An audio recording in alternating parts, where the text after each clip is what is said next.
Hey, I'd like to welcome you to the show.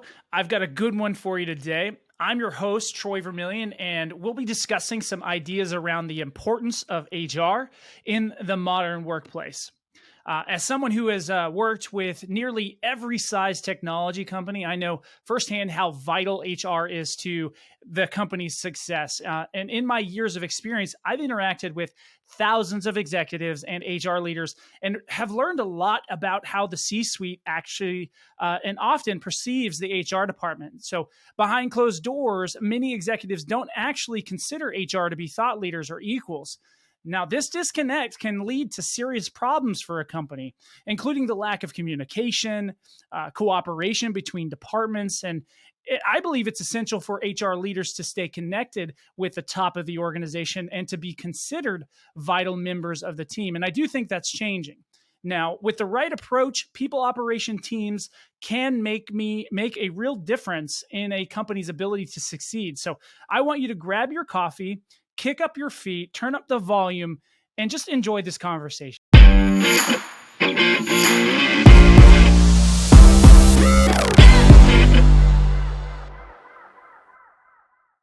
All right. My next guest is currently at the helm of the people team at a growing tech firm, Fountain, where he really oversees the global team and responsibility for the company's core people infrastructure. This includes people operations, strategy, experience, and as well as talent branding. So now before Fountain, Conor actually served as the senior director of people at Volta Charging, which he was actually tasked with partnering with the senior leadership team to design a global people strategy for one of the most utilized electric vehicle infrastructure networks in the U.S. Now, before this, in his days of leading people for teams, Conor actually spent many years directing teams across finance and business operation organizations. Now, this actually makes him uniquely qualified to really go deep into the subject we're actually going to be discussing today. So I'm super excited about it. So I'd like you to give a warm welcome to my guests joining me today. Conor, Sweeney, welcome to the show. Thank you so much. Wow, you covered that beautifully. So amazing intro and really excited to be here with you today. Yeah, man, I'm pumped. We had a quick pre-discussion about how we both feel about, people leaders, specifically HR, having a seat at the table and how important it is for corporate strategy, how important it is for organizational growth and things like that. And before I actually jump into that, I always like to, dive into kind of more of, some personal questions, if you don't mind. So, from my understanding, you'd like to travel a little bit, and you've kind of been a little bit of a nomad the last few years anyways, right? That is correct. Yes. I think if there's one small thing that's come from just the last couple of years of weirdness that we've all experienced, it's the ability to, for me personally, do my job from a lot of different places. So we've been well traveled the last couple of years. Yes. Yeah, that's fantastic. I mean, it's something that I wish I may have done a little bit more during COVID, because I think everybody felt a little more free to do that. And I was working 100% remote at the time, like many people. But I wish I would have gotten out a little bit more. Unfortunately, travel restrictions and other things were kind of a downside to COVID. But so my question for you is a little bit of a quirky one. So since you are so well traveled, I actually wanted to kind of test your critical thinking skills as well as maybe your traveling skills. Are you down for that for a quick second? Let's do it. Yeah, let's dig into it. Hopefully I pass your test. I think you will. But again, I just, get creative here if that's okay. So if you were in a situation and you had to get to China without any money, what would you do? How would you do it? Walk me through it. What an interesting question. Do I have the option or runway to make some money between then and the actual trip? You could. I think that takes a little bit of it out of it, but I think you could. I would prefer that you get a little more interesting on like how Sure. you might, quickly make some money. Hey, you could rob a bank. I won't tell anybody. You could find yourself, asking for money in front of a Starbucks because, I think people would be like, I got to get to China. They might give you some money, right? And Yeah. if you're just trying to get there, but like get creative with it. Sure, sure. Well, there'd be a lot of irony in an HR leader robbing a bank, so I will avoid that for now. But interestingly enough, so one of my absolute closest friends is actually an engineer on large cargo ships. So he's been in the maritime industry for the last decade or so, and he spends actually probably half of the year traveling between the West Coast and Asia. And so what I'd probably do is I'd give my buddy Nick a call and say, I'm strapped for cash. Can I crawl into one of the cargo crates on your ship as a way to get over to China? And the good news is that he oftentimes stops in more than just one location. So it'd actually be a phenomenal opportunity to kind of journey my way through Asia through cargo shipping. So I think that's probably the way I would tackle that challenge. That's exactly the kind of answer I was looking for. So I didn't think you'd go the avenue of robbing a bank or trying to hijack a plane or something. Nor would I condone that. But I'm glad that you actually have some connections in the cargo and freight industry that could get you from point A to point B. So that's a good answer. My conscience is far too sensitive for me to rob a bank. I am considered to be one of the more honest people I personally know, and there's pros and cons to that, right? So yeah, that would not be the direction that I take, but I am not adverse to hopping on a ship that I shouldn't be on to get to a destination I want to get to. When I think of robbing banks, I don't know if you've ever seen the movie Fun with Dick and Jane, but it's Sure have. fantastic. That is such a hilarious movie. Like they're stealing people's lawns in the middle of the night. I remember that scene. That was great. Anyways, so my next question. So I actually did a little bit of research as I always do, and I found a podcast that it was a great conversation you did on the Ramped podcast, and you were talking a lot about the future of work and how to kind of incorporate what's happening in corporate strategy and how the new economy has changed the way opportunities and the way people look at work. And I'm just curious, as a people leader today and potentially, 5-10 years from now, what do you see evolving and changing right now? And what do you think it's going to look like in a decade? It's a great question. So, and that was a really great conversation that I had on that podcast. And one of the things that I touched on that I'm still a firm believer in today is I think not just the tech industry, but every industry has really, I think, over indexed and over pressured themselves to confine themselves to this. Are we a remote first company? Are we hybrid? Are we in office? And look, I think the last couple of years has been challenging for everyone. And what we don't know is what we don't know. And the thing is even 2.5 years later, there's still a lot that we don't know and that we're trying to figure out. And so this kind of thesis that I've developed, over the last, especially year or two, is that all organizations really need to take what I refer to as a flexible first approach. Now, look, with that said, and I'm part of an organization that truly is remote first. We do have a headquarters in San Francisco, but 99% of our organization is distributed all around the world and all over the country. Right.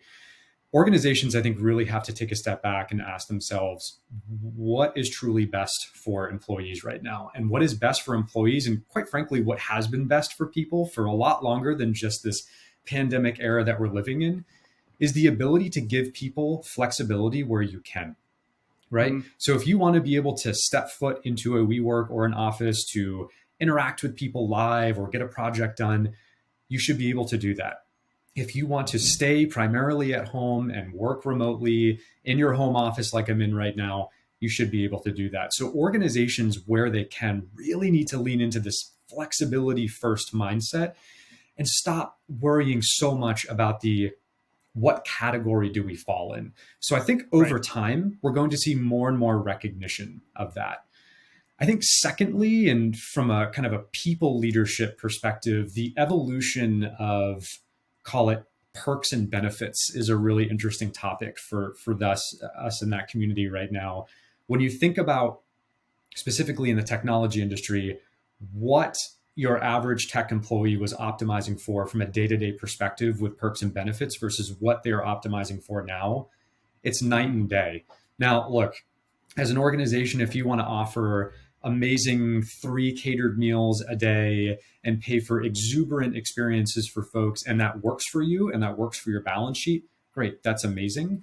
But I don't think that's as important to people now than it was even just 5 years ago. I think there is this evolution of, one, people want to feel that the work that they're doing is meaningful. Hopefully, that's first and foremost the number one priority that any employee has, right? Aside from, I need to make a good living, support myself, my family, what have you. And then two, I think if there's one thing that the last specifically 2.5 years has taught us is we have a tremendous opportunity as a human race to really prioritize ourselves for perhaps the first time in a really long time. So obviously the topics around mental health and family planning and family care have become a much more prevalent staple in the way that people prioritize things as far as the relationship with their employer goes. And I think that's going to continue to become more and more prevalent as well. Yeah. I agree with all of those things. I think you and I, being kind of in and around the tech industry, have the ability to kind of, see those things. And one of the biggest challenges I've heard is for many of these organizations, providing flexible work arrangements sometimes can really be detrimental to their success. So, I guess contrast that for organizations that, that do need to have people kind of show up. And I know that you have a corporate headquarters at Fountain, like people show up and they kind of come and go as they please. But, for those of the organizations and industries that don't have that luxury, like what could some alternatives be? I'm just curious your thoughts on that. Yeah, one of the things that we've talked a lot at our company, being that we are remote first, is this whole notion of what does a hubs strategy look like? The thing is that, again, rewinding back to 3, 4, 5 years ago, a lot of companies that had more established real estate portfolios would oftentimes refer to their hub strategy as, where do we have offices regionally? Right. And that's kind of one component of it. But when you have a significantly distributed workforce as part of a remote first strategy, a hub strategy can mean a lot of different things. One of the things that I feel that we're exploring really well at Fountain right now is this notion of how do we provide our Fountaineers with the opportunity to get together and collaborate and socialize depending on where in the world you live, right? Because we have folks across almost 30 different states and over 10 different countries, but there are pockets of folks that are kind of more heavily concentrated, right, as a part of where folks are distributed. And so being able to really reinforce the importance of do what you have to do as far as working from home and taking care of your family and ensuring that you are taking care of yourself as far as putting yourself first in a working environment that works best for you. But if there's opportunities to pull people together on a regional level to socialize, to collaborate, to get to know one another, the engagement, right, that comes from that is you can't really put a price on that.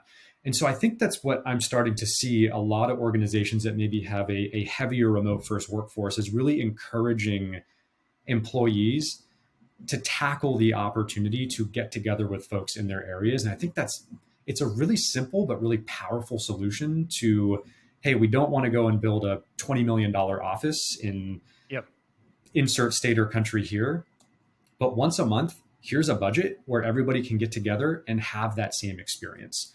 I think kind of secondly, and in line with that, we've seen certainly great success over the last several years with what co-working locations can do for both startups, but even large companies, where again, there may not be a large enough employee population in a certain city to warrant investing heavily in real estate there. But how can we continue to tap into colo and co-working locations as an opportunity to give people that option and that space to be able to say, wow, I've been cooped up in the house for the last 6 weeks on Zoom calls. I just need to get out and I need to go sit at a different desk and be around people and kind of do the work that I do every day, but with people around me. And I certainly know that's important for folks like myself. I'm a bit more extroverted versus if you asked my wife this question, she would say, yeah, I'm good working from home right now. So I think those are two very adjacent, but two solutions that I think work really well. Yeah, no, fantastic points. And I do think you're right. It doesn't make sense for somebody also, to potentially, be in the car 4 hours a day when they could be working, but the access to community is so important. So it might make sense for me like once a week to get in and be around people face to face with, enduring 2 hours there, 2 hours back. But it doesn't make sense maybe even practically from a efficiency standpoint to do it every single day. And nor do you need the giant buildings. You can have kind of more common, workstations where people can plug in from anywhere. And that works now better than it did, just 5 years ago. I am curious. So you mentioned benefits and perks. Traditionally tech companies have been on kind of the leading edge of, just trying new things, kind of being a little more forward thinking, having a little more maybe margin to do certain things. It could be like even site benefits. Like I had Google as a client for many years, and, they had rock climbing walls and they had candy stations and they had people, personal chefs, and, a lot of tech companies have followed suit with that. Not all of them, but of course, it's kind of more of the environment. And, people don't want to go home at the end of the day because, they've got everything at work. They're sleeping there, for goodness sakes. And so I just want to get your feel for like, what are the benefits that people are actually looking for today? What kind of perks are most important? Yeah, look, I'll abstract tie this to an operating principle that I bring into every team that I lead or organization that I become a part of. And that's people teams really need to prioritize the notion of building with and not for. I think, and this isn't just an HR or people problem. I think oftentimes when you think about broader G&A functions, whether it be the finance organizations of the world, the people organizations, there is this perspective that these organizations are going to create a process or create a program, and then they're going to just hand it to me and expect that I find a way to make it work as whether it be an engineering leader in the organization, a marketing leader in the organization. And look, one of the things, again, that I think we've learned very quickly over the last couple of years is that there's a lot of scenarios where one size fits all just doesn't work. And I think you had mentioned this a bit when you were introducing me, but one of the competitive advantages that I think that I bring to the world of people is, I spent a lot of time in my career managing teams in finance organizations and real estate organizations and communications organizations. And so I found that I was a stakeholder to my now self a lot of the times. And so I take a lot of the learnings from that perspective, but also candidly, a lot of the frustrations that I had in engaging with people teams in this. Here's a broad strokes performance management program that you're going to have to find a way to squidge into your broader team strategy. Or here is a, super universal job architecture framework that, you're going to have to find a way to connect the dots to, right? So I share that because I don't think it's a whole lot different to the opportunities that we have as people leaders to develop best in class kind of total rewards programs. I think if you really take the time to listen to your employees and get to know them and align with them on what their priorities are, you'll find very quickly that perhaps a lot of the things that you're offering that you think are cutting edge and really critical to people, in fact, are not, right? And I can recall right around the time that the pandemic stuff started to heat up, I was working at the time for a really large B2B SaaS company that had all the perks and benefits you can think of, huge cafeteria, all the meals during the day. It was all free. It was all accessible. But I think what you found is that folks got into these newer ways, adjusted ways of working. Sure, like it's nice to have those things and maybe some missed it, but I don't think people miss those things as much as we think that they do.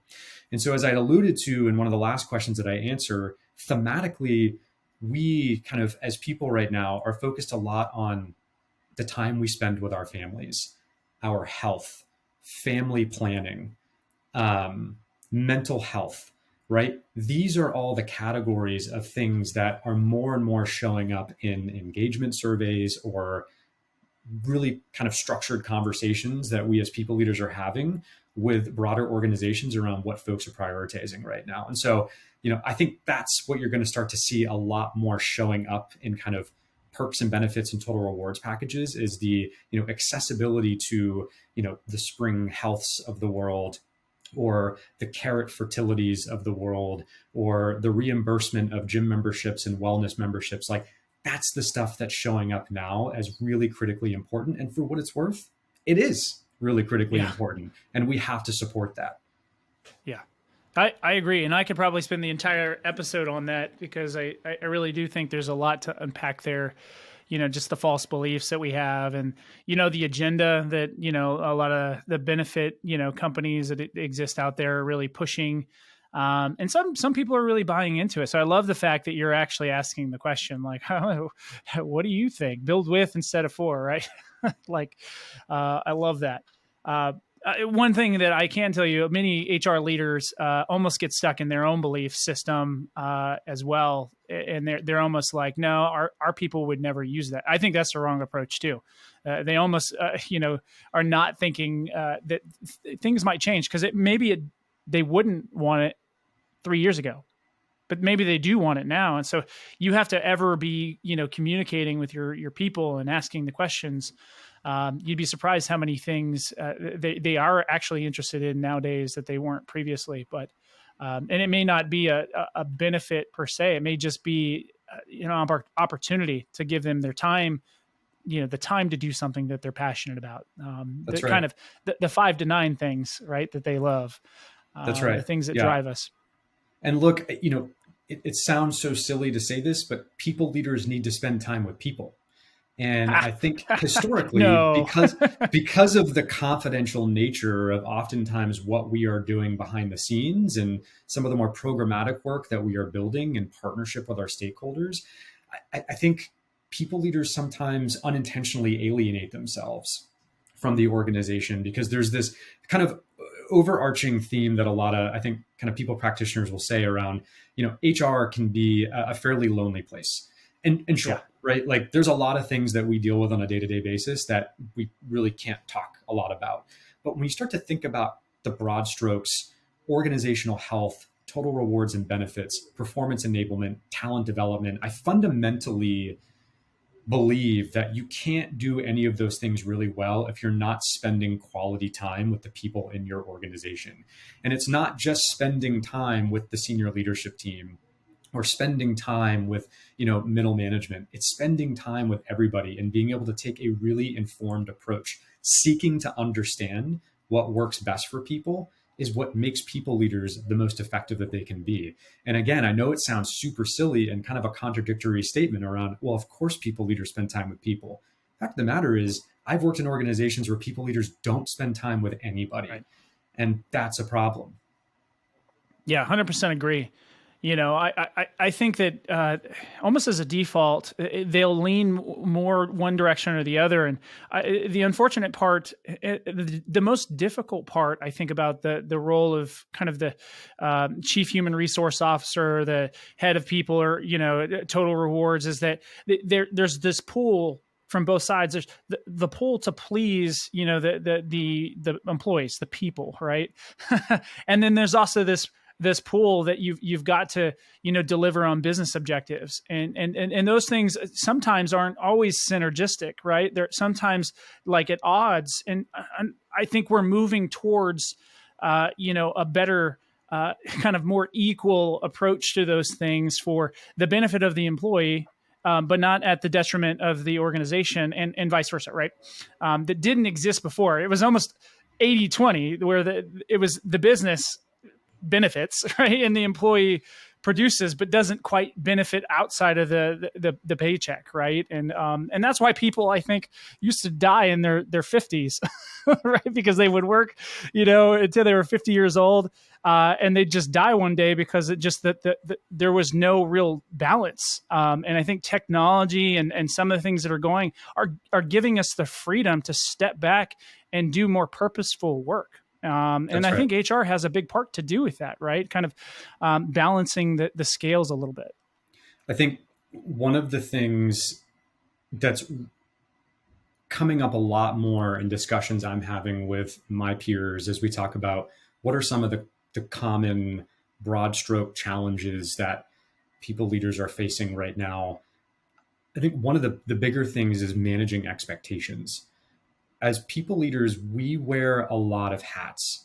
We're supposed to be compensation experts, DEIB practitioners, Yeah. compliance gurus, performance counselors, location strategy experts, future of work researchers, employee engagement specialists. The list goes on. But all the while, we're also business leaders, right? Who are being tasked with making oftentimes really difficult decisions in partnership with other business leaders on a regular basis, aligned with what is hopefully our fundamental understanding of the business needs. And like we hear this all the time that people are a company's greatest cost, equally greatest asset. Right. And the parallel in that is it's critical for us to understand as people leaders how a company's greatest costs are going to complement the goals of the business. And so I think it's just being able to take a step back and recognize that and having those honest conversations with your peers and other business leaders is just right now, and especially in 2022, the amount of kind of managing of expectations that people leaders are dealing with is it's unparalleled right now. Yeah, I think you're right. That's why it's so important that, the relationship between, the human resource department and the rest of the executive leadership is so important. And that's actually one of the things I really wanted to talk to you about is, I wrote an article, it's going on about a year and a half ago, and I'm probably going to revamp it because, based on what we've gone through, I think there's some more to tell there. But one of the points I made in there is that oftentimes, and I think this is less so in technology and more so in some other industries, but I think sometimes HR doesn't get a seat at the table as often as they should. And some of that is kind of self-inflicted, not kind of taking the right steps to ask for the right to be there, kind of taking the initiative in some of the strategy conversations and things like that. That's changing, of course, not fast enough in my mind, but also how imperative it truly is that they have that seat, because think about how much they're responsible for. How many things can go right or wrong depending on what kind of leadership and strategy they're implementing, from their side. So I'd love to hear with your perspective, especially with your background, right? Being coming from the biz ops side of thing, from the finance side of thing, how imperative is that synergistic relationship between HR and the rest of the senior leadership? It's unbelievably critical. And the good news is that relationship and that alignment and that seat at the table has become far more accessible to people leaders over the last 2 years than I think it ever has been. And I think there's 4 reasons for that, and kind of 4 philosophical components I have around that. I think first, some of the more progressive people leaders that I've worked with and worked for understand that they are business leaders first, business practitioners second. So building an HR muscle with this philosophy at the core sets the tone for everything else. And so I know as I'm hiring folks to come join my team, yes, we are a people team, but my expectation is that everybody on the team has the same fundamental understanding of the business as anyone else in the business, right? So I think there's been a forcing function around that philosophy that I think overnight has really fast-tracked and has become a core part of how a lot of really amazing progressive people leaders are operating. I think secondly, what's contributed to this seat at the table opening up more and more is data is a love language, especially in the tech industry, as you know. Yeah. And it is often the common ground that bonds all of your business functions together. And I think specifically over the last 5 years or so, the amount of capital that has been poured into the people tech space is absolutely incredible, right? And for 2 reasons. One, and being biased here for a second, how amazing is it that there's, finally significant recognition of what good informed data systems and processes can do to enhance a company's people practices, right? Things around culture and engagement and performance enablement, you name it. There's a lot of infrastructure that's available out there now that wasn't just, half a decade ago. But I think too, and what's most important to point out with this whole notion of data now being a more prevalent part of what people practitioners can do to be better business partners is people leaders are showing up to those business critical discussions with what I just mentioned, amazingly informed, solid data and metrics. And for a long time, I believe that there was this perspective that the data that a people person would show up with would be highly qualitative, right? There was this perception of lots of gray area feelings versus fundamentals in reality and so on and so on. That really isn't the case anymore. A well thought out people tech stack can provide that critical business insight that, again, I just don't think existed for a long time. And so that's been really helpful. And I think leaders across all the other business disciplines are very quickly recognizing that. And lastly, I want to mention too that there's this proof in the pudding thing that happened right around the time of March of 2020, a catastrophic and enormously unpredictable global health crisis put people leaders in the driver's seat overnight. And guess what? A majority of them made it happen. And if you think about where we are now, 2.5 years later, from a kind of broad strokes, ways of working perspective, process perspective, the partnership dynamics between people teams and the rest of the company have become instantly stickier. The challenges and the opportunities that the rest of the business is now coming to us as people teams with is greatly different than it was before. There's a lot more trust in the ecosystem because of this really unfortunate common bond that all of us have been through over the last couple of years. And then, what that pivots into is what I mentioned earlier, like being able to build with and not for has really become common core because we've all been working together in this really wacky environment for the last 2.5 years. And so building with and not for is kind of standard now, right? And it's the expectations of the business that people leaders operate that way, but it's equally the expectation for, again, progressive, solid people leaders to want to operate that way. Absolutely. Yeah, all amazing points. And I'm going to ask you for three more points, or technically 4 more points here. So I hope you're ready for that shortly. But I did want to ask really quickly. I thought this was really unique. The technology industry right now is kind of a little bit over leveraged in some cases. A lot of the money is dried up because there's some belief that things are going to slow down, and they've already started to slow down with inflation and other things. But when you look at the LinkedIn insights specifically for Fountain has actually grown in headcount by 12% over the last 6 months. Now, I don't know how accurate that is, but it has to be more accurate than, just, taking a guess at it. Again, going back to there's more data, available to you to make really good decisions. And that's directly in contradiction to what we're seeing in the marketplace, like over 50,000, I think, jobs lost at this point in tech. And we know that'll come roaring back as quickly as it leaves a lot of times. But what is Fountain doing so differently? What are you doing so differently that's helping you fare so well? Yeah, look, the world is pretty wacky right now. And if, I spend probably more time than I should watching the CNBCs and the Squawk Boxes of the world. And I have a tendency to drive myself actually crazy over this stuff. But yeah, things are really strange. And, I think while we're seeing what is perceived to be a significant amount of layoffs happening in the tech industry right now, I think for the first time in a long time, especially tech companies are being held accountable for results.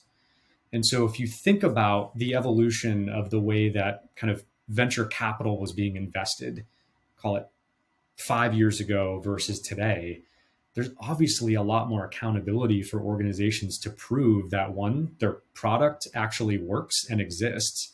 Because if you think about some of the anomalies, right, that I won't name any, but situations where we've had tens of millions or hundreds of millions of dollars that have been invested in companies that don't actually have anything, like, yeah, that's not ideal.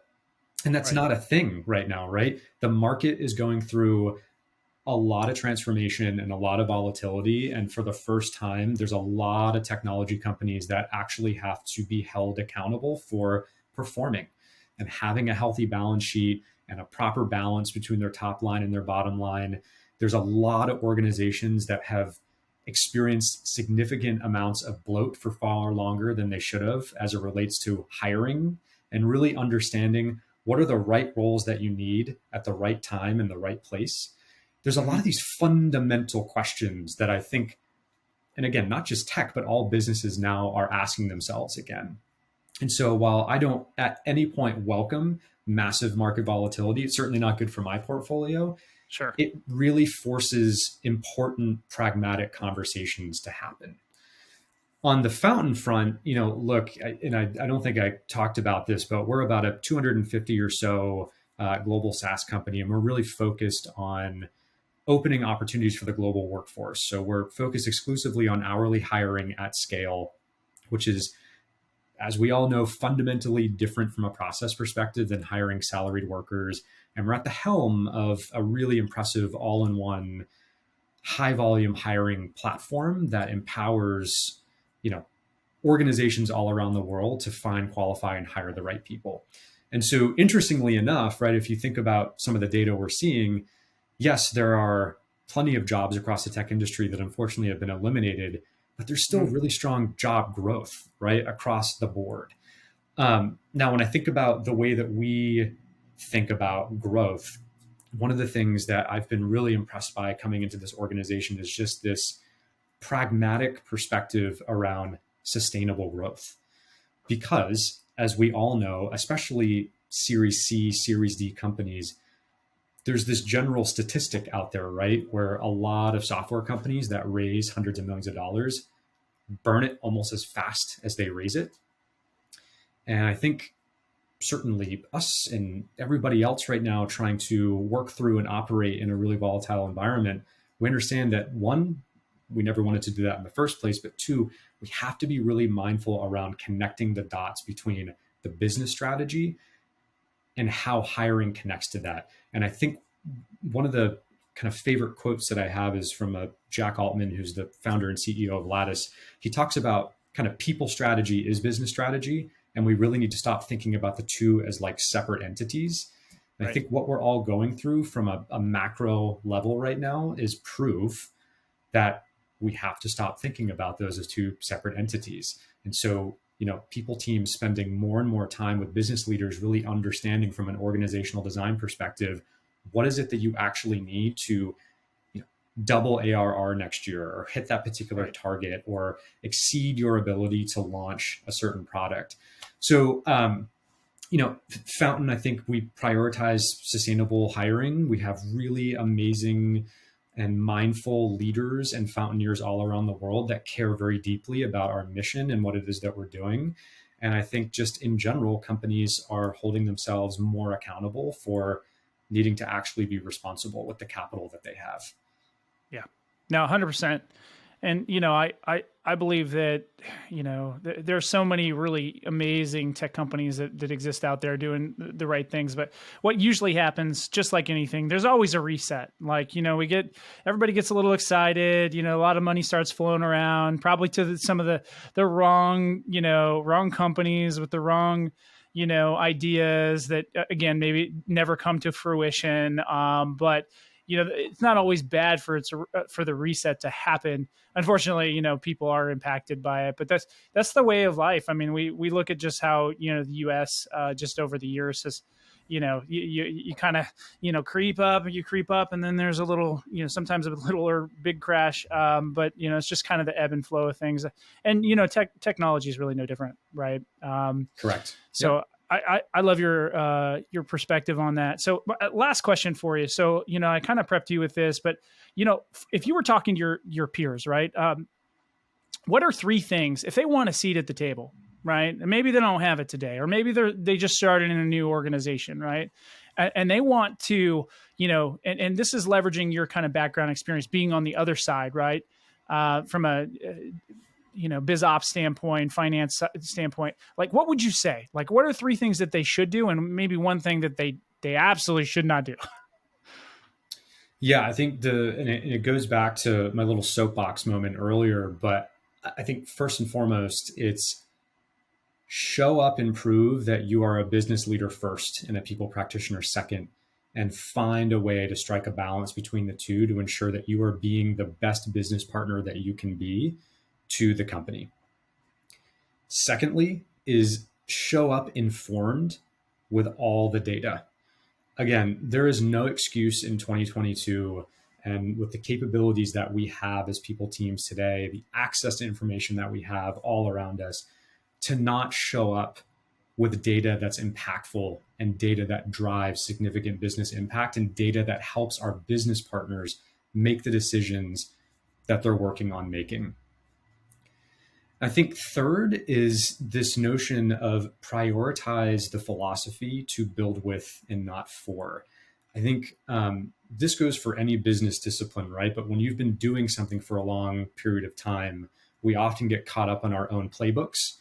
Here are some things that have worked really well for me in role X over the last 5 or 6 companies in the last decade that I've been operating in this capacity. And there's a 20/80 rule that I have to that, right? And so when you're joining a new organization, bring 20% of the really powerful stuff that you think can drive the business impact, align with the priorities of that particular business that you know is going to work really well. Shed 80% of your playbook at the door and redevelop it aligned with the organizational values, the operating principles, the strategy, all the things. You're not going to get the fundamental understanding of the business that you want to get if you're just bringing one playbook into all of the stops along your journey.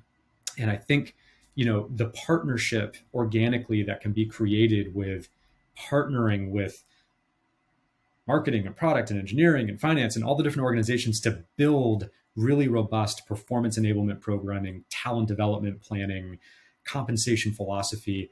What it does is it organically holds everybody accountable to that programming. It doesn't become just oh, look what the people team implemented and either I love it or hate it. And that dictates the way that I work with the people team or how I look at the people team. If you're truly building these things with the business, everybody is accountable for the results.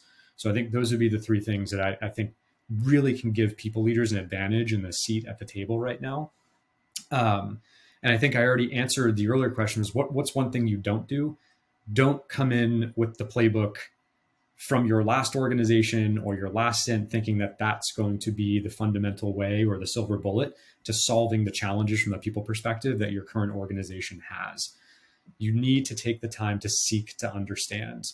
And I think because of how oftentimes philosophical the people space can be and kind of program based the people space can be, especially on topics like performance and compensation, sometimes we lose sight of that. But in order to really embody as a people leader the true culture and core values and operating principles of an organization is to immerse yourself in it. And the only way to immerse yourself in it is to partner with people in it so that you understand the fundamental ways of working in the organization. Man, you answered that better than I ever expected. Fantastic. And I think about this stuff a lot. So. Yeah, no, I think you nailed it too. I mean, I've got 15 plus years of working with HR people. And look, I've worked with, the Fortune, 100. I've worked with the startup, HR. This is the first time they hired an HR person, right? Look, that is some of the best advice I've ever heard to anybody really trying to bend the ear and get the attention of the C-suite, because like if you come in there expectant, to kind of learn the business, but you've already got a really good foundation for what they do and how they do it. And then kind of come in intellectually curious about like, how do I do things even better here? Not the same as my last company, because that's what people they'll take their playbook. I mean, how many NFL coaches have done that to their own detriment? They bring their playbook and their playbook didn't work where they were at. And it's not going to work here, bro. Figure it out, keep evolving, keep changing. Right. I think it's important too to recognize, and especially in the tech world and for Series A, B, C, D companies where you oftentimes have a lot of influence from founders or folks that have been a part of the journey for a long time, but part of the journey from like the core inception through where you are now, you can't dismiss that. And because some of the things that I've seen in my career is you have really experienced operators who come into an organization like that and almost kind of look down on the environment as they don't know what they don't know. The fact of the matter is it's actually you that doesn't know what you don't know, right? And you have to be super mindful of that because some of the greatest organizations in the world all started from, in many ways, the same place. And a lot of things like culture are built organically. Culture is ultimately, in my humble opinion, just, if you translate it in the most simplest way, is a set of behaviors that oftentimes guides the way you operate as an organization.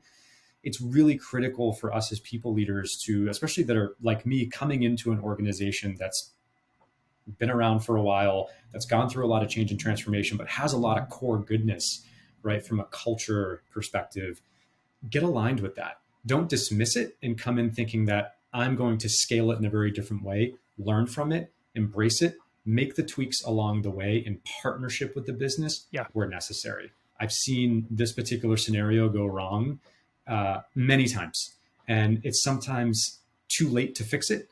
If you're digging too deep into well, I know better because I have, call it 40 years of operating experience, and you're just a co-founder who's a visionary and an innovator, don't take that for granted, right? The learning is two ways. And some of the best partnerships that I've seen between people leaders and founders and founding CEOs, right, is really built on that notion of people kind of commonly coming to the table together to learn from each other.